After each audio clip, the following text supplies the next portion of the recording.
तो बच्चों देखते हैं अगला question, question number 13। CBSE 2025 Bhopal region का क्वेश्चन है ये, और ये है अजरसन, ठीक है, और उसका एक रीजन। और आप जानते हैं बच्चों इसमें 4 ऑप्शन आपको मिलते हैं, उसमें से आपको एक सिलेक्ट करना पड़ता है।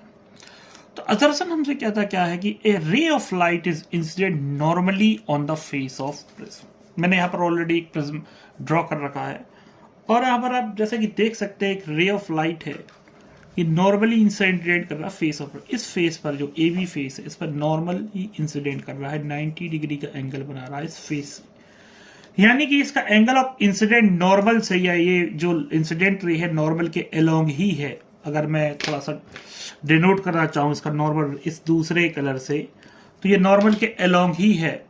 एंगल ऑफ इंसिडेंट 0 है तो एंगल ऑफ रिफ्रैक्शन भी 0 होगा, तो ये रे सीधी स्ट्रेट चली गई और दूसरे फेस को हिट करती है AC। तब अगले स्टेटमेंट आप कहता क्या है कि emergent ray will graze along the opposite face of the prism. तो ये जो इमर्जेंट रे है, ये आप देख सकते हैं इमर्जेंट रे, वो अपोजिट फेस को ग्रेज करती हुई जा रही है, ठीक है।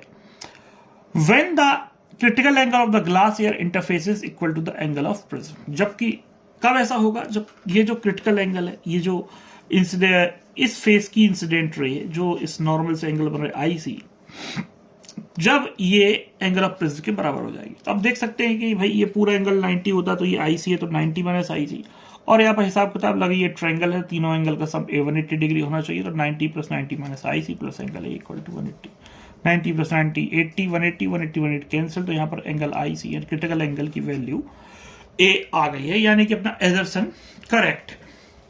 अब बात करते हैं रीजन की, ऐसा क्यों हो रहा है। तो कहता है कि refractive index of a prism, यानी कि प्रिज्म का रिफ्रैक्टिव इंडेक्स होता है वो डिपेंड करता है एंगल ऑफ प्रिज्म, मतलब रिफ्रैक्टिव इंडेक्स। तो हम लोग देखते हैं कोई रिलेशन है हमारे पास ऐसा कुछ, ठीक है।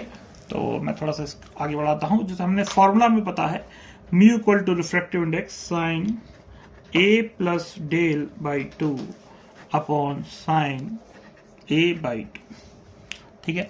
अगर ये एंगल बहुत छोटा है तो हम इसे लिख सकते हैं A plus del by 2 upon A by 2, अगर एंगल बहुत छोटा है। इस तरीके से आप क्या देख सकते हैं कि 2 से 2 कैंसिल हो जाएगा, और यहां पर हमारी जो वैल्यू हो जाएगी म्यू की, mu equal to A plus del upon A, और अगर हम मल्टीप्लाई करें इसे तो mu A equal to A plus del.